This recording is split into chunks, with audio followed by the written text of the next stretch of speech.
You don't need AI agents, which may sound weird coming from ServiceNow, the leader in AI agents. The truth is, AI agents need you.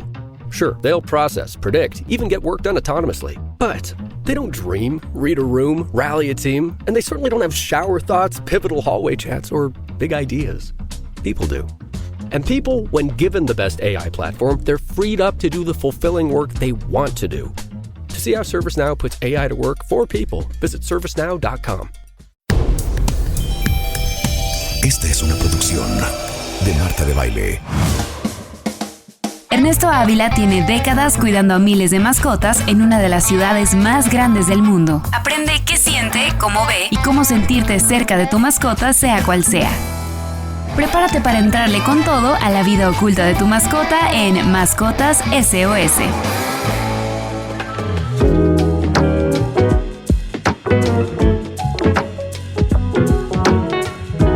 Hola, ¿qué tal? ¿Cómo están? Pues sean todos bienvenidos, bienvenidas a Mascotas SOS, el podcast que tiene que ayudar a mucha gente con sus perros, con sus gatos, a que tengan una vida más larga, con mejor calidad de vida y poder disfrutar de ellos en cada momento. Sabemos que los perros y los gatos hoy son parte muy importante de la familia y que conviven con nosotros de manera muy estrecha, viven dentro de casa. Yo siempre he dicho que los perros y los gatos tienen que vivir como perros y gatos dentro de casa, porque son parte de esta jauría, somos parte integral de hoy de la familia. Solamente como dato, hoy ya son considerados como seres sintientes y tienen derechos muy importantes. Para la plática del día de hoy tenemos un invitado de súper lujo, que es el doctor Iván Eduardo Alcántara Arreola. El doctor, pues nada más es egresado de la Universidad La Salle, es médico internista y es médico infectólogo. Él está certificado precisamente por el Consejo Mexicano de Medicina Interna y por el Consejo Mexicano de Enfermedades Infecciosas. Es que tener a alguien con esas credenciales en Mascotas SOS es un verdadero lujo. Y bueno, vamos a platicar precisamente con la visión de un médico cirujano, infectólogo de humanos y un médico veterinario que soy yo, Ernesto Ávila Escalera, en donde vamos a platicar de qué manera podemos interactuar para evitar enfermedades infecciosas. Y hoy, de manera muy específica, vamos a platicar de una enfermedad que tiene más de 100 años, que se descubre, y nada más como dato curioso, esta bacteria, Leptospira, es descubierta en 1907 por un bacteriólogo que se llama Frederick Leptospira, y se encontró porque muchos soldados en la Primera Guerra Mundial estaban padeciendo de esta enfermedad y bueno, encuentran esta bacteria que es una espiroqueta, es una forma de espiral y es una bacteria muy interesante, y para eso nos va a platicar el doctor Alcántara precisamente sobre las características que tiene esta enfermedad, cómo se transmite, cómo llega y si es real, si es de veras, doctor, porque mucha gente deja de vacunar pensando que es de mentiritas. Cuéntanos, doc. Gracias por la invitación y muchas gracias por la presentación. Estoy muy feliz de participar en este proyecto que tienen porque también soy de la idea que la prevención es lo más importante en la medicina. Casi siempre cree la gente que llegar ya con la enfermedad, pues bueno, tenemos quien nos ayude y afortunadamente estamos nosotros, pero lo mejor y lo que nosotros siempre buscamos es que la gente prevenga esto para que pues no seamos tan necesarios, ¿no? Justo esta bacteria y lo que dices es muy importante porque no solamente pasa con la inmunización en las mascotas, sino la inmunización en general.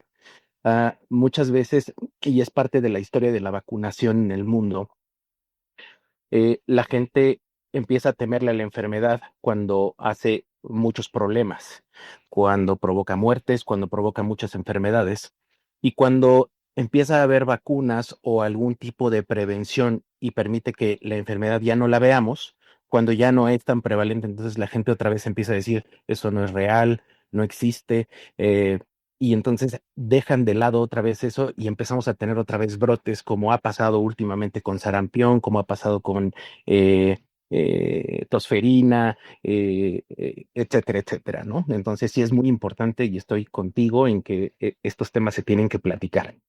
Sí, es muy importante. Y esta es una pregunta, porque yo tengo una duda. Nosotros en medicina veterinaria vemos que es una enfermedad que se presenta en perros, es mucho más común en perros. Llega a existir de manera muy esporádica en gatos, por varias razones, porque bueno, el gato por sus hábitos, su comportamiento, etcétera, pero también es transmitida por ratas, por ratones. Sabemos que mucha gente dice, es que yo limpio siempre las latas y les doy una desinfectada porque qué tal si un ratón por ahí orinó, etcétera. Se presenta en otras especies también, en ganados, en porcinos, en cerdos, vamos, se llega a presentar. En humanos, doctor, ¿existe alguna prevención específica? Bueno, lo principal es, como bien lo comentó, doctor, la comunión con nuestras mascotas es tan estrecha. La prevención más cercana que tenemos es vacunarlos. Eso es lo primero que tenemos que hacer. Lo siguiente, y justo por el tipo de sitios por donde se puede adquirir la leptospirosis, es eh, estar bien seguros y evitar tener roedores en casa, vamos, roedores silvestres, generalmente, porque claro, las mascotas que son mascotas o los roedores que son mascotas, generalmente no están en sitios en donde se pueden infectar. Eh, en algunas zonas, especialmente en zonas donde el drenaje no es muy bueno, hay que evitar tener contacto con cuerpos de agua que estén estancados. Y lamentablemente también en estas mismas zonas a veces es un poco difícil prevenirlo porque cuando hay grandes cantidades de lluvia, como ha pasado todo este año, eh, muchas veces el agua de lluvia hace que el agua de drenaje se mezcle y vamos, como pasó en el Estado de México, en Veracruz, en muchos otros sitios que hubo estas inundaciones, se mezcla esa agua y pone en riesgo a gente incluso que pudiera no estar cerca de esos sitios. Entonces, lo mejor es tratar de tener un adecuado sistema de drenaje. Claro. Sí, como bien dice el doctor, es una enfermedad relacionada con agua, con humedad. Para que pueda sobrevivir esta leptospira tiene que haber humedad. Y bueno, recordar que México es un país con muchísimos climas. Esto se presenta mucho más cuando tenemos calor y humedad. Es así como la combinación perfecta. Sin embargo, es una enfermedad de distribución mundial. Sabemos que existe desde el Polo Norte hasta del Ártico al Antártico. Y bueno, sabemos que es responsabilidad de nosotros evitar estos brotes y trabajar junto con los médicos infectólogos, internistas en la prevención. Yo sí quiero comentar que cuando yo comencé a ejercer las vacunas, en general las bacterinas, porque realmente la vacuna contra leptospirosis es una bacterina y tenía una duración, doc, de inmunidad de aproximadamente 6 meses. Sin embargo, las tecnologías han ido evolucionando. Hay una vacuna que es la que nosotros aplicamos, que es la que nosotros recomendamos. Y en verdad, a todos nuestros seguidores, pidan esta vacuna que se llama Recombitec. ¿Por qué Recombitec? Porque es una vacuna que independientemente de que tiene las otras fracciones de parvovirus, de moquillo, de hepatitis, etcétera, específicamente en el caso de leptospirosis, tienen una lepto 4. Esto es, tiene una inmunidad también para Leptospira icterohemorragiae, Pomona, Canícola y Gripotifosa. Estas 4 serovariedades, que son las más comunes, y en esa evolución que hemos tenido hoy, la protección que tenemos es de 15.5 meses. Entonces, es muy importante no nada más la vacunación desde los cachorros, sino la vacunación anual para que tengamos muy buenos anticuerpos y evitemos precisamente que haya una leptospiruria. ¿Qué es la leptospiruria, Doc? Cuéntenos y por qué la importancia de ese contacto que puede haber con piel, mucosas, etcétera. Justo es importante porque la leptospira tiene el sitio en donde se alojan los animales, es en el riñón. Entonces, a través de la orina es que se excreta. Esto es importante porque ya sea la orina como tal o en agua, como ya lo habíamos mencionado, puede ingresar al humano, que es un huésped accidental, no es parte del ciclo de vida de la leptospira, entonces se pues, llega y encuentra un lugar en donde quedarse, pero esta orina que viene con las bacterias puede ingresar por muchas formas. Al ser una espiroqueta, que esa es una característica importante de esta bacteria, y es lo mismo que pasa justo con sífilis, que es otro tipo de espiroqueta. La forma que tienen es básicamente como un sacacorchos. Puede hacer que incluso lesiones que no fueran muy obvias para nosotros, microlesiones en nuestra piel, la bacteria puede penetrar tanto por girar como sacacorchos, como ir hacia adelante y hacia atrás como resorte. Y entonces, a veces uno no se da cuenta de eso y por el contacto con esta orina infectada o con estos cuerpos de agua infectados se puede adquirir. Asimismo, y como tiene que ver con el agua, también se ha presentado en personas que hacen deportes en cuerpos de agua, personas que hacen triatlones, personas que les gusta competir en lagos, que les gusta competir en ríos, en las inundaciones, como ya lo dijimos, cuando los alimentos también están contaminados con agua de este estilo, también es otra forma en la que se pueden adquirir la enfermedad, pero de entrada es muy, muy, muy importante justo esto que esté contaminada con una secreción, principalmente la orina, pero hay otras secreciones que pueden tener la bacteria y entonces que tengamos contacto con ella. Fíjate que platicando con la gente que hace esta vacuna, que es precisamente Recombitec y Lepto 4, me dicen que una de las características que tiene precisamente esta vacuna, que inhibe precisamente la eliminación de leptospiras a través de la orina, lo cual la verdad es que es una gran responsabilidad que tenemos, no nada más los médicos veterinarios, los laboratorios, de estar desarrollando estas nuevas tecnologías para poder precisamente tener una única salud. O sea, todos trabajamos en función de una salud, no nada más para los perros y gatos, sino también para los seres humanos. Doc, en el caso de perros, cuando nosotros sospechamos de una leptospirosis, hacemos una historia clínica completa, un expediente clínico orientado a problemas y vemos que de repente el perro llega orinando como si fuera Coca-Cola o llegan con eso de dolor en la zona de los riñones. El hígado también sufre de muchos cambios, incluso se puede necrosar. Para los que no sepan qué es necrosar, se va a morir el hígado. Entonces empiezan los pacientes perros con hemorragias, con las mucosas amarillas, ictéricas y demás. Cuéntanos un poquito, doctor, cómo nuestros seguidores pueden sospechar. Ya platiqué ahorita de que su perro puede tener leptospirosis, pero cómo ellos pueden sospechar que tenga leptospirosis y es el momento de acudir con un internista, con un infectólogo como tú, para que tengan las antenas bien paradas. Bueno, lo principal y la principal queja de estos pacientes es fiebre. Básicamente es fiebre.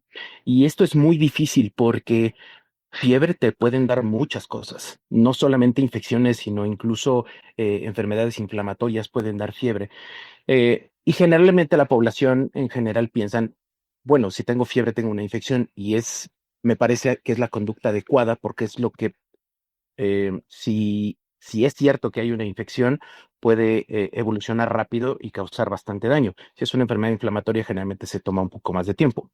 Pero bueno, la característica principal es fiebre, da síntomas gastrointestinales como náusea, vómito, diarrea. Hay unas características o unas sintomatologías que están muy bien descritas, específicamente en leptospirosis en humanos, que es que les da dolor en las pantorrillas y en la espalda baja. Y dos, les da una cosa que se llama eritema conjuntival, básicamente como si les hubiera dado una conjuntivitis, eh, nada más que la conjuntivitis, entendiendo que sea bacteriana, además de eso tiene mucha lagaña, se pegan los ojos, pero en esta es solamente el ojo muy, muy, muy, muy rojo. Ese es el tipo de evolución que tienen la gran mayoría de los pacientes que tienen leptospirosis. Afortunadamente hay estas dos partes, la que es la fase anictérica, que es lo que comentabas de la coloración amarilla en las mucosas, en la piel, y la fase ictérica.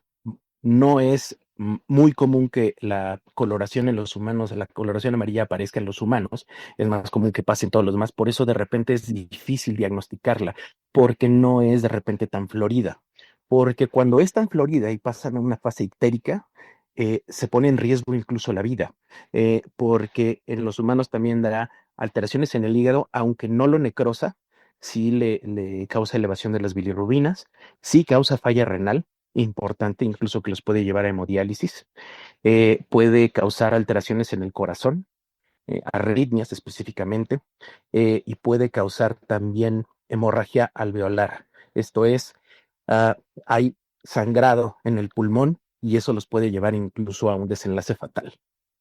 Fíjate, lo que acabas de mencionar, lo primero que te voy a decir es, me causa envidia, porque tus pacientes sí pueden hablar. Entonces, si te dicen, oye, y además esto es totalmente nuevo para mí, pero que te digan, me duele la zona de la pantorrilla.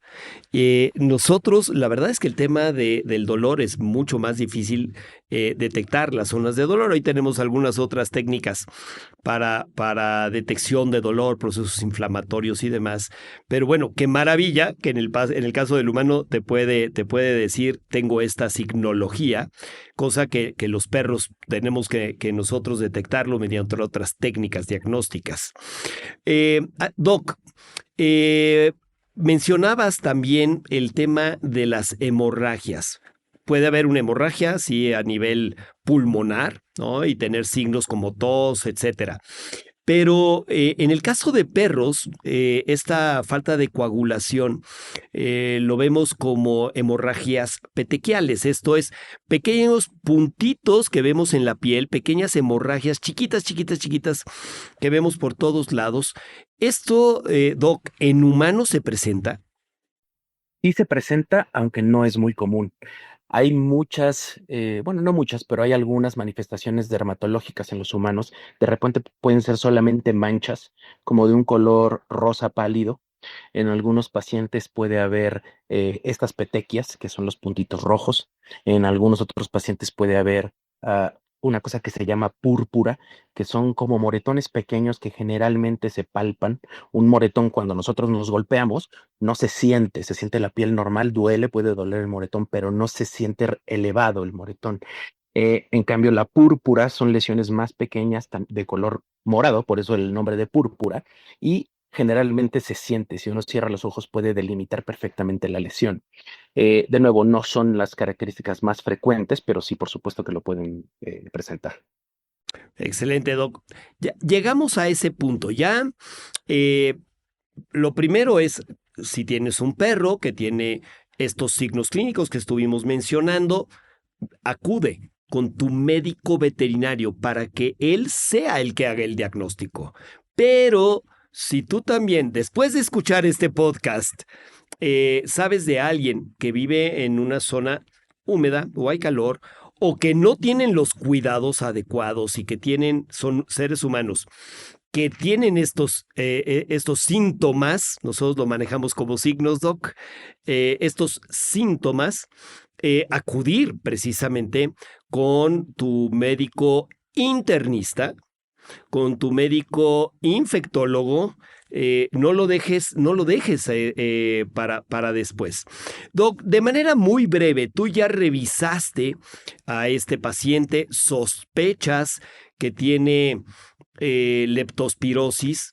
El diagnóstico, doctor, lo haces mediante la consulta, haces algunas pruebas de laboratorio sin entrar en detalles, pero ¿existen técnicas diagnósticas específicas para estas leptospiras? Sí, claro, depende en el momento en que se encuentra el paciente o en el que el paciente acuda a la atención. Lo primero que me gustaría como recalcar, hacer énfasis en, es que justo es muy importante que con quien sea que vayan, ah, tienen que tener también en cuenta o expresar que han tenido contacto con agua, con algún animal enfermo, como puede ser el ganado, como puede ser la propia mascota, que hay una infestación de roedores en la casa, porque esto justo es lo que nos da a nosotros esa clave diagnóstica o esa clave epidemiológica para sospecharlo. De nuestra parte, evidentemente, nosotros tenemos que tener siempre esa sospecha porque, como bien lo dice todavía un maestro, los ojos no ven lo que la mente no conoce. Entonces, si nosotros como médicos no sabemos que existe esta entidad, aunque nos vengan a decir que vieron ahí los roedores enfermos y que el perro los cazó y ahora el perro está enfermo, jamás se nos va a pasar por la cabeza que el paciente pueda tener leptospirosis.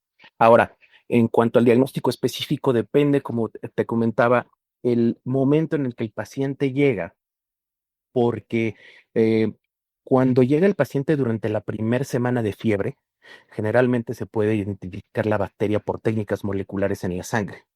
Una vez pasada esa semana, la bacteria ya no se encuentra en la sangre, pero la podemos encontrar en otro tipo de fluidos, especialmente o el sitio más común también es en la orina.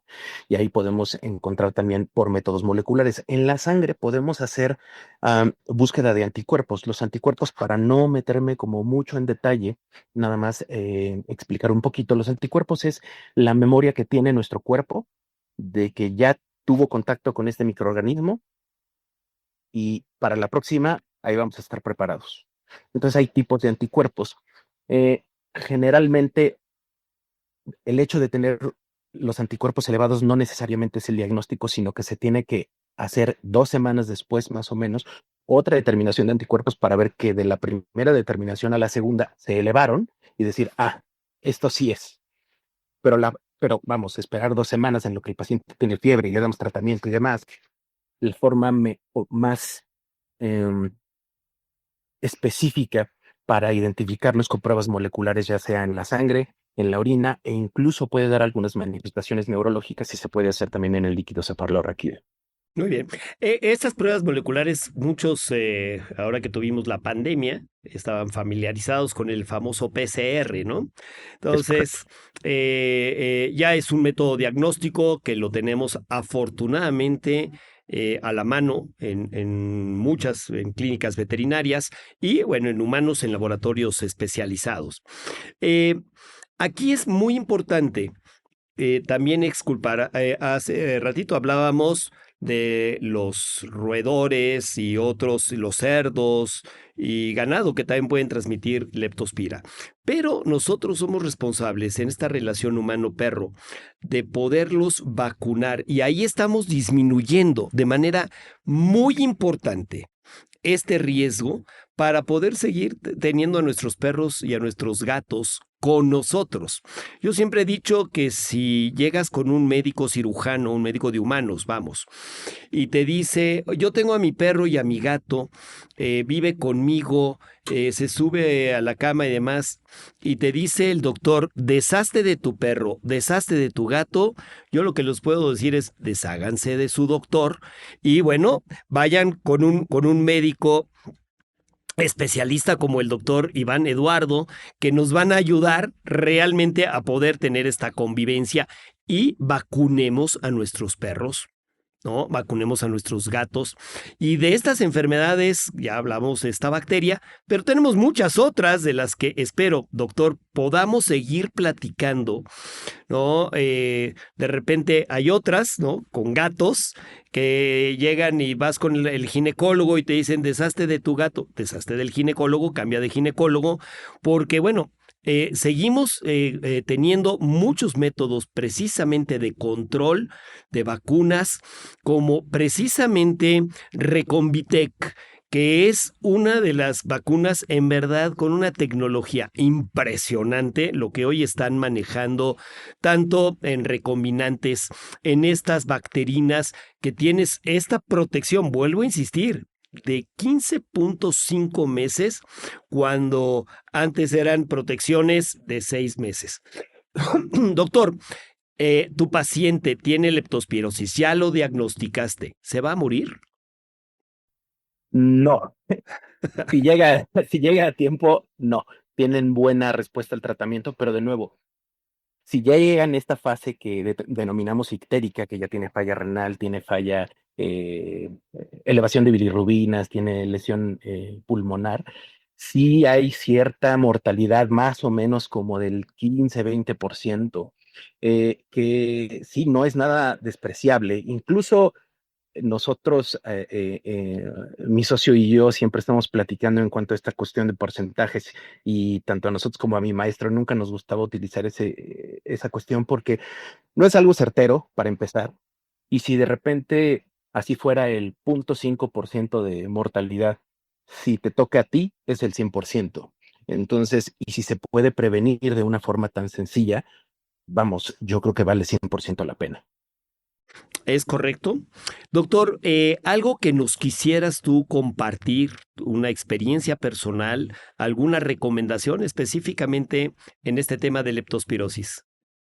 Bueno, sí, lo primero es que estoy totalmente de acuerdo y quiero también hacer mucho énfasis porque yo tengo un perro que lo amo con toda mi alma, y si a mí alguien en algún momento me dijera que por alguna situación me tengo que deshacer de él, definitivamente cambio de amistades, cambio de médico, cambio de lo que sea, porque, o sea, sí he escuchado muchísimas cosas. Seguramente a usted le ha pasado que cuando a un paciente le da parvovirus, le echan la culpa al perro cuando no tiene nada, absolutamente nada que ver. Son dos tipos diferentes de parvovirus, el del perro y el del humano. Lo mismo que pasa con toxoplasma, lo que pasa con leptospira. Y de nuevo, es que es muy fácil echarle la culpa al animal y nosotros no hacer nada. Y más bien yo creo que también nosotros tenemos que tomar nuestra responsabilidad como dueños y decir cómo podemos mantener esta relación y aparte ayudar en la salud de nuestros animales. Eso por un lado. Por el otro, tomando un poquito otra vez de regreso a lo que decía usted, doctor, al inicio, de que hay gente que dice que, bueno, esto no existe y demás, me tomé la libertad de verificar el boletín epidemiológico de México. Y en la última semana reportada, que es la semana que fue del 16 al 22 de diciembre, para entonces, ah, ya hay, esa última semana hubo 55 casos nuevos de leptospirosis en el país. En total, hasta esa última semana, hasta el 22 de noviembre, hay 686 casos, contrario al año pasado que hubo 410 casos. Entonces ya nada más, todavía no acaba el año y ya vamos bastante más arriba de los casos, ¿no? Leptospirosis sí existe. No es un mito, sí Así existe es. y es muy importante vacunar. Sí quiero comentar, vuelvo a insistir, yo no trabajo en este laboratorio, pero es lo que usamos nosotros en nuestra clínica veterinaria del bosque. Recombitec, vuelvo a insistir, independientemente de otras enfermedades que ya estuvimos platicando y cómo protegen algunas de estas vacunas, esta es la única que tiene una protección de 4 serotipos diferentes y que tiene una protección de 15.5 meses de protección. Es ahí donde podemos hacer que ese vínculo humano-animal sea mucho más estrecho y podamos convivir, en verdad, en grande. Y si nuestro perro va a nadar también a lagos, a ríos, que esté total y absolutamente protegido. Doctor Iván Eduardo Alcántara Arreola, ¿en dónde te puede localizar la gente? ¿Dónde te pueden contactar? Tus teléfonos, tus datos de contacto, redes sociales, cuéntanos. Claro que sí, yo estoy prácticamente todo el día en el Hospital Ángeles Lomas, acá en Interlomas. Eh, la forma de contactarme puede ser a través del teléfono del consultorio, que se los dejo con todo gusto, que es el 55 52 46 9571. Eh, Ahí es la forma más fácil de localizarme. En redes sociales, desafortunadamente, no he tenido el tiempo de poderme poner a hacerlas, pero vamos, con el consultorio es más que fácil contactarme. Muy bien, pues doctor, la verdad es que muchísimas gracias. Ha sido un privilegio tener a alguien de tu calibre aquí en Mascotas SOS. Yo soy Ernesto Ávila Escalera, soy director de la Clínica Veterinaria del Bosque. Nos encuentran en www.veterinariadelbosque.com y este es un podcast de Marta de Baile Podcast. Sean todos bienvenidos. Por favor, ayúdenos compartiendo información como esta, que es información útil. Mascotas SOS. Gracias. Mascotas SOS con Ernesto Ávila. Esta es una producción de Marta de Baile.